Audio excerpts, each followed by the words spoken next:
All right, what's going on, everybody? Gonna finally get back doing some videos.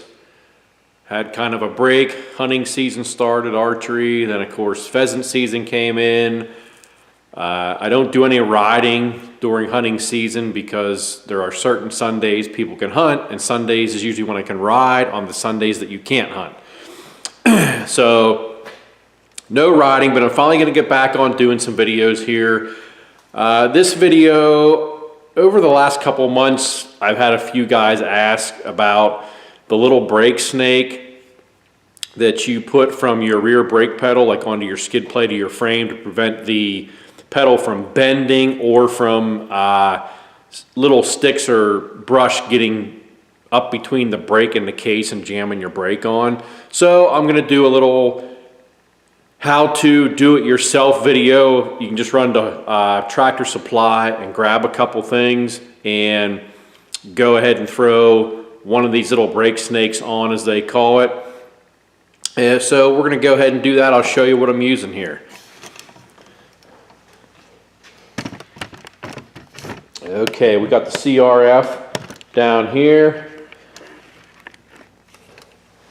So what you can do is you just run to Tractor Supply or your local hardware store, and you'll get this little kit, which is a ferrule and a stop. 16th inch hole. You got the stop here, and you have your ferrule with your two holes in it there. And you will need a piece of 16th inch steel cable. Now, this is not from the hardware store. At Tractor Supply, this little kit is $2.79 per foot. This 16th inch steel cable is, I believe, $2.29. And with a foot of it, you'd be able to do two of these little brake snake deals. What I have here is, this is just a cable out of a Dodge Challenger door.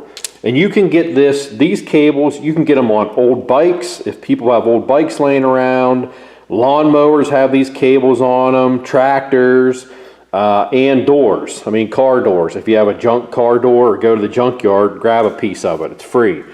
And most likely, cables that are already on something will already have a stop soldered onto them, just like this right here. So I don't need to do the first step. So the first thing you'll want to do is, I took an 1/8 inch drill bit. I drilled a hole in my skid plate. Be careful not to drill this if it's on your bike and poke your drill bit through the case of your bike. So be very careful on that. And then of course you want to drill another hole on the front of your brake pedal or wherever you choose. And I'll get this set up here and I'll kind of show you what you need to do here to get this job done. So for one brake snake setup, you'll have about $4 in it, is basically what it amounts to.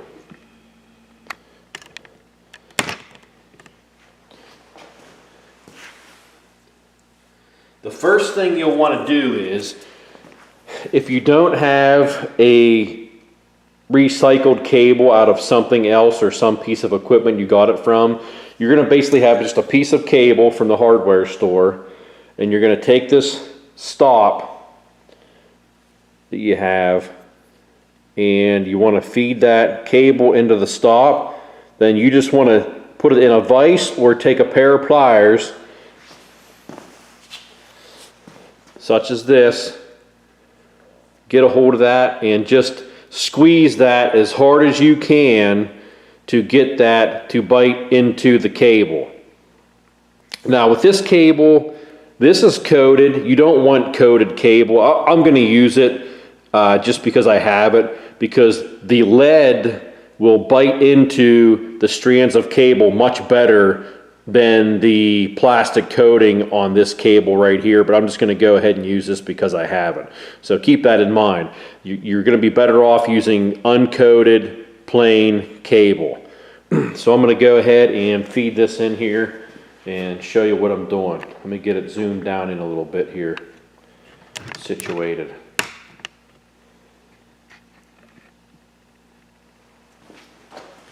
All right, so since I already have the stop on mine, I'll feed it through the hole in the brake. Then what you want to do is put your ferrule right here, feed that cable through that, get that. Now, some kits you'll buy will have a piece of rubber hose that comes with them that you can cut and put on here. So you could do that too. You can buy the hose by the foot at the hardware store, or you may have it laying around from a weed eater or something like that, a gas line or a motorcycle, and you can put a piece on. I never go that route unless I buy a kit and it comes with it. Then of course, it's going to be a little tough for me to get this in here because my skid plate is on. You may want to have your skid plate unbolted or drill it somewhere that it's not tough to get to. Okay. So there, you pull that through and make sure you have enough leeway for your brake pedal to work. Then of course you just have to feed the other end through the ferrule. And then I just cinch it down.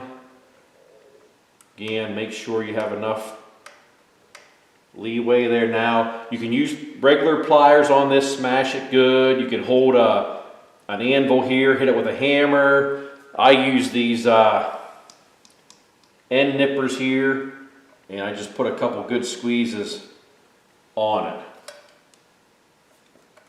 And when you have bare steel cable, this will bite in very well. It's not going to work as good for me here because of the plastic coated cable. Just put a crimper down pretty good there like that. And of course you want to cut your extra like that. There you go. And I mean, guys use these so your brake pedal does not bend out. I use them so that when you're riding along, if you're in the brush, you can have, what can happen is you can have saplings or brush go up in, it gets in the back of your brake and pushes your brake down, and next thing you know, you're over the handlebars. Believe me, I've had it happen. It does happen. So there you go, $4, hardware store. You can have your little brake snake on, good to go, and you don't have to worry about anything happening with your brake when you're out on the trail.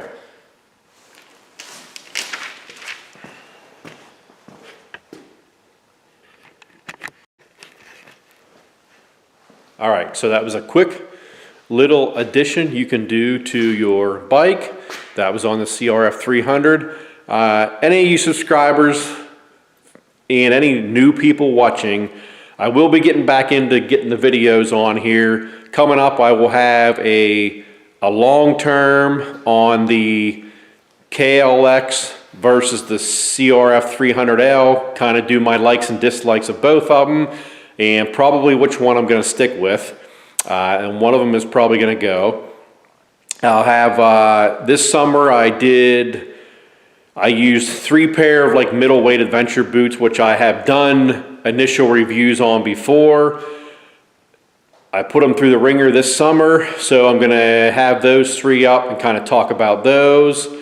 Another thing I will be doing here over this winter is I still got the KLR. I had it up for sale, but what I'm going to do with this is I'm going to tear this down and do this thing where it's orange. I'm going to do what Kawasaki should have done with one of these. We're going to do it lime green like the KLX 300. So that'll be coming up, little project there. And also I have in here the booty bouncer, the Can-Am Maverick Trail. That's a 2018. I will be doing a kind of a long-term video on that, let you know what we've had to replace on it, how it's worked out over the years. So remember to like, subscribe, comment, get on your bike, get outside. See ya.